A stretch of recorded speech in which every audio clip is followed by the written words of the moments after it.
আপার যে পরিবারগুলোতে অটিজম বৈশিষ্ট্যসম্পন্ন শিশুরা রয়েছে, যাদের চ্যালেঞ্জিং বিহেভিয়ার রয়েছে, সেসব শিশুদের পরিবারের উদ্দেশ্যে আপনার অবস্থান থেকে কী পরামর্শ আপনি দিতে চান?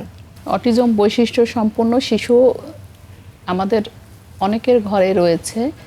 এসব শিশুদেরকে আমার মনে হয় যে পরিবার এবং আত্মীয় স্বজনের মধ্যে সর্বপ্রথম যেই কাজটি প্রয়োজন সেটি হলো এই বাচ্চাটিকে অ্যাকসেপ্ট করে নেওয়া। এই বাচ্চাটার বিভিন্ন ধরনের চ্যালেঞ্জিং আচরণ আমরা দেখতে পাই। এসব আচরণের প্রেক্ষিতে আমরা অনেক সময় অনেকের সামনে হয়তো অপমানিত হয়ে যায় বা অনেকের সামনে লজ্জায় পড়ে যায়।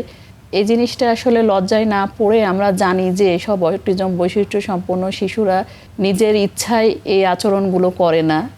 এদের ভিতরে বিভিন্ন ধরনের প্রসেসিংয়ের সমস্যা হচ্ছে তাদের ভিতরে, এই জন্য তারা হয়তো এই আচরণগুলো করছে। সেই জিনিসটা আমরা কেন আচরণ করছে সেটার সঠিক কারণ আমরা খুঁজে বের করব। অভিভাবকরা সঠিকভাবে না খুঁজে বের করতে পারেন তো সেই ক্ষেত্রে অবশ্যই স্পেশালিস্টদের পরামর্শ নেওয়া উচিত বলে আমার মনে হয়। এবং তাদের সাথে আপনারা প্রচুর কোয়ালিটি টাইম স্পেন্ড করেন, বাচ্চাদেরকে ভালোবাসেন। এছাড়া ছোট ছোট উপহার বা পুরস্কার দেন।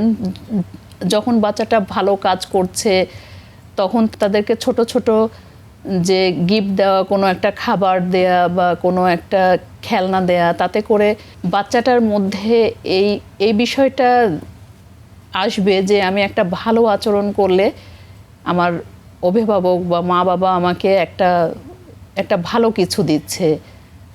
তো সেই ক্ষেত্রে তার মধ্যে অবশ্যই পজিটিভিটি গ্রো করবে বলে আমার মনে হয়।